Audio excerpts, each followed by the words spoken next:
حضرت ابو بردہ رحمۃ اللہ علیہ اپنے والد حضرت ابو موسیٰ اشعری رضی اللہ عنہ سے روایت کرتے ہیں کہ ہم رسول اللہ صلی اللہ علیہ وسلم کے پاس آپ سے سواری طلب کرنے آئے تو میں نے دیکھا کہ آپ اپنی زبان پر مسواک کر رہے تھے۔ یہ مسدود کی روایت کے الفاظ ہیں، اور سلیمان کی روایت میں یہ الفاظ ہیں کہ میں نبی کریم صلی اللہ علیہ وسلم کے پاس آیا، آپ مسواک کر رہے تھے اور آپ نے اپنی مسواک زبان کے کنارے پر رکھی ہوئی تھی اور آپ صلی اللہ علیہ وسلم سے اہ کی آواز نکل رہی تھی جیسے کہ ابکائی آ رہی ہو۔ امام ابو داؤد رحمۃ اللہ علیہ کہتے ہیں کہ مسدد نے کہا کہ حدیث لمبی تھی مگر میں نے اسے مختصر کر دیا ہے۔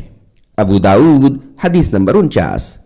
یہ حدیث بخاری میں بھی ہے، بخاری میں اس حدیث کا نمبر ہے 244 اور مسلم شریف میں اس حدیث کا نمبر ہے 254۔ یہ حدیث نسائی میں حدیث نمبر 3 ہے۔ فوائد: اس میں بیان ہے کہ نبی کریم صلی اللہ علیہ وسلم مسواک کرنے میں مبالغے سے کام لیتے تھے اور آپ صلی اللہ علیہ وسلم صرف دانت ہی نہیں بلکہ اپنی زبان اور حلق کے قریب تک مسواک سے صاف کیا کرتے تھے۔ ایک طرف جہاں نبی کریم صلی اللہ علیہ وسلم ہر نماز میں مسواک کرنے کا حکم دے رہے ہیں، مسواک سے پورے دانت اور پورے منہ کو صاف کرنے کی ہر ممکن سعی کرنے کا حکم دے رہے ہیں، کوشش کر رہے ہیں، وہیں آج کے بہت سارے نوجوان گٹکھا، تمباکو، زردہ اور یعنی کن کن طرح کی قبیح چیزوں کو، گندی چیزوں کو، بری چیزوں کو استعمال کرتے ہیں، جس کی وجہ سے کئی بار ان سے بات کرنا مشکل ہو جاتا ہے۔ کئی بار وہ اپنی بات دوسرے کو کہتے ہیں تو بات چاہے وہ جتنی بھی اچھی کہہ رہے ہوں وہ دوسروں کی تکلیف کا سبب بن رہے ہوتے ہیں، جبکہ نبی کریم صلی اللہ علیہ وسلم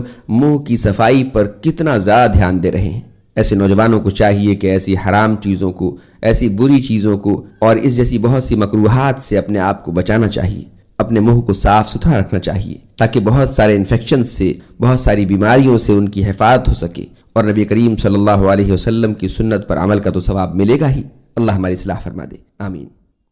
حضرت